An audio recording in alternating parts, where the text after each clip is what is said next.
Welcome back, and today we're going to do a general overview of two new flashlights from Acebeam. So we're going to be doing something a little bit new that should hopefully sum up the flashlights in the most succinct way possible. So with that, let's get started.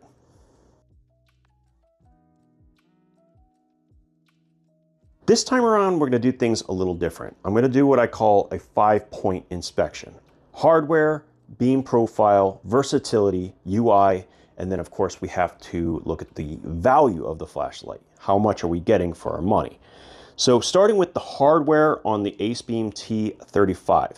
It's got pretty decent hardware. There's a few key points that I want to note when I'm looking at it. Number one, it has an excellent clip, but there's not a reversible position for it. Now, this is like a really low-hanging fruit. It's just a little bit of difference in the milling. It probably doesn't even cost anything extra. It's a missed opportunity not to create the same position on the opposite side, so you could attach it to a ball cap and use it hands-free. You're probably not going to do it with a light this big, but it's free real estate. It's a free option. There's no reason for it not to exist. We have a very nice crenulated bezel and mineral glass crystal here, so that's good. We have a couple of different emitter options that are going, but one in particular is going to be better than the other. And then I really want to pay close attention to the switch. This is a rather short press, and also it's rather easy to press, which is a bad combination in my opinion for anything that stands proud from the frame. So it kind of gets a average score in my opinion of a 3 out of 5 stars. If they made the button either proud and very hard to press, then that would be one thing, or they can make the fins come up to protect the switch and make it tail stand, which it can't do right now, or a combination thereof. There's a lot of ways that could be done, but that's definitely something that needs improvement.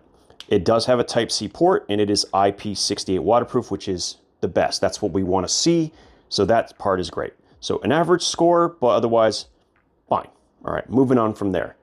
The beam profile. So this light is, I would say, catering more to a defensive kind of, I hate the word tactical, but a tactical approach. So there are a couple of different emitter types. Now the one I have right here is the 1600 lumen neutral white. If you're going to buy this light, do not buy the neutral white variation. It would make far more sense to get the cool white, which is going to be the maximum output, and it just makes more sense, period. So with this light, you're actually going to get quite a bit of output and as well as beam concentration. So we have maximum with the 1900 lumen variant 36,000 candela, and it will run at that 1900 lumens for around 1 minute before it drops to 800 lumens. At 800 lumens, which is its high mode, it'll last for an hour and 35 minutes, but that gives you 13,000 candela. So it's more of a thrower. It's not going to be great for use up close. So that's the beam profile. It does match the context of the light, which is good. Now, the third part is versatility. And of course, there's no real versatility here. You can't tail stand it. You can't reverse the clip. You can't really access the moonlight from the off position. So versatility is really low. This gets like a 2 out of 5. And then looking at the value, the UI. This is where I'm going to be incredibly critical on one hand, but on the other hand, they do have two separate settings. So there's a classic, let me make sure I have it in the right one. So there's a classic style UI where you turn it on, you hold press to cycle through, and then when you turn it off and turn it back on, it always comes in on the memorized mode. It's pretty standard. It's not my favorite UI, but it is what it is. When you're in the on position, you can click the side switch, which will turn it off, but notice the green light. This is what's called standby mode. I don't understand it. I don't think it's necessary, but it is there. In the standby mode is what you're going to do in order to get access to the moonlight. Otherwise, it doesn't have easy access to the moonlight. You have to get into standby. Hold press gets you to that 1 lumen mode. This is unfortunate because there's no way outside of turning on the light first for it to actually get to the moonlight mode. So it's really buried in not a great way. So it gets like a 2 out of 5, could be a 3 out of 5 because, actually I'm going to say 3 out of 5, and here's why. you can hold the side switch, press the tail, and now it's going to be in what they call attack mode, which means the tail switch is always going to come in on turbo, and no matter what, it's not going to memorize that mode. And so if I turn on the light, it's on its turbo. I could then cycle to, say, the low. If I turn it off, it's going to come back in on the highest mode. So for the purpose that it was designed for, it works. So I guess I'll give it a 3 out of 5, but it's a missed opportunity because the UI could be far better.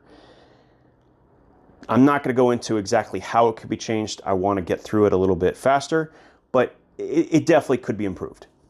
Now, as far as the value is concerned, this thing is running about $60 to $70. I would say pretty average on the value. It's nothing spectacular in the marketplace, and the light that keeps coming to mind that I think still wins both on UI and value is going to be the ThruNite TN12 Pro, and that's running around anywhere between $30 and $40.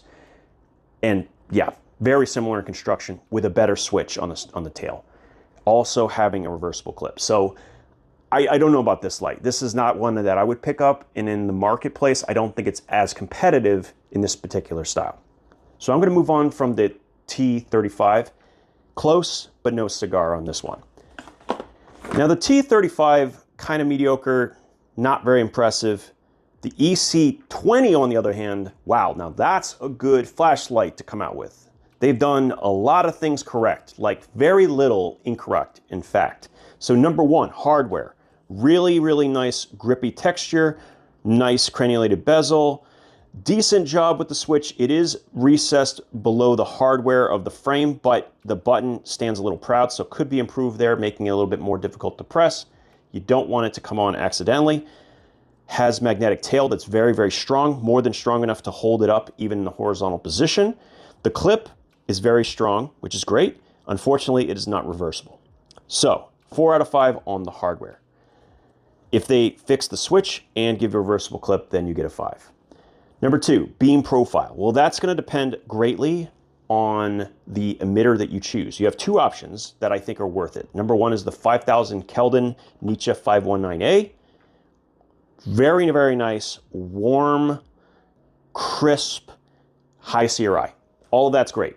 And even then, you're still getting 18,000 candela max output with 1900 lumens, which is really, really, really good. So it'll run at that super high burst for 35 seconds, dropping down to 470 lumens after that.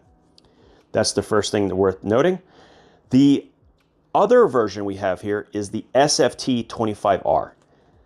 I am so insanely impressed by this emitter. It is so stupidly bright. In fact, the first time I dealt with it using also an Acebeam, the TAC2AA was too bright in general use. If you're doing anything up close within 5 feet, it's far too concentrated a beam. Even at the moonlight, it was just way too high.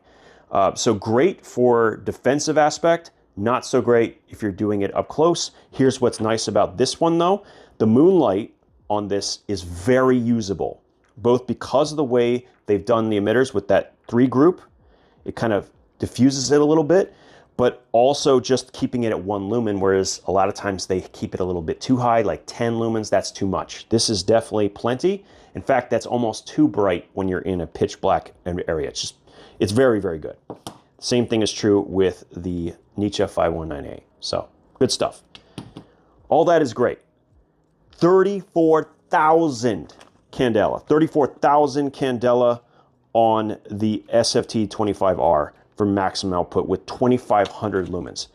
For a light that's basically the size of my Warrior Mini 3, it's nearly twice as bright, both in lumen count and candela. They're going to have to come out with another version of this light with some of these new emitters because damn, crazy powerful. Now obviously this doesn't have a tail switch, so there's some downsides there, but the fact is the hardware is massively, massively advanced in comparison to some of the other lights on the market. Very good. Beam profile. So we have versatility, basically just missing that reversible clip. I would give it still a 4 out of 5. The auxiliary emitters, which give you red, green, and blue. You have magnetic tail. It's pretty good. It's pretty versatile. It's really just coming down to the ability to use it hands-free. If it could do that outside of just the magnet, then it would get a 5 out of 5. I'm going to give it a 4. UI, I mean, 5 out of 5 here. Perfect, practically. There's 3 mode groups. You can use a really conventional stepped UI that's almost identical to what you'll find on an Olight. So hold press for moonlight, double press for turbo, triple press for strobe, yada yada. You know the basic gist. It works exactly the same way. And lockout, worth noting. So lockout, hold press for the lowest mode, the moon mode, right? But if you keep holding, it'll cycle to red. And then if you continue to hold, it will blink, letting you know it's locked out. To unlock it, you have to hold press until it blinks again. There you go. And now it is unlocked. It actually has a really long time to unlock it, which I'm not upset about. So you're not going to accidentally unlock the light. Now, if I want to get to the auxiliary modes, I hold press till I see red, let go, and then hold pressing again lets me cycle through the different colored modes. Let me see if I can get to the one I want. There we go. So this one actually rotates through all the different colors. Very, very, very cool. And this is a great option because you can leave the auxiliary emitters on, put it in the side table, and so if you wake up in the middle of the night, you can find your flashlight immediately. The runtime on that is so extreme, you're talking weeks before that thing kills the battery. So it's a really cool option. Love it. Value. $70 is a little bit premium, but when you look at the competition out there and the emitters specifically that it's offering with the SFT25R, something I don't see a lot, or the Nietzsche, it's very much par for the course. I would give it around at least a 3-star, maybe even a 4-star. It's close because the performance is good and everything else is really good. Frankly, what it comes down to with this light is if I had access to reversible clip, I would probably switch to this for any instance where I didn't need the tail switch, right? If they ever make a version just like this, with basically the same UI, but with a tail switch, count me in. Count me in. Awesome. That would be amazing. Not much more to say here. A great job done by Acebeam. And I'm curious to see if they could do a little bit more. I really hope that they fix the UI issues with the T35. I'm not super thrilled with the way it works, but when it comes to the EC20, well, they've basically nailed it. So that's pretty much it. Do you think that this covers the majority of stats that you're most interested in when it comes to flashlights? I'm not going to be one to go and test whether they're super accurate relative to the manual. I'm not going to do that kind of work. I will, however, give general overviews, but if there's something that you think I've missed, let me know down in the comments. As always, thank you guys so much for your time, and we'll talk again soon.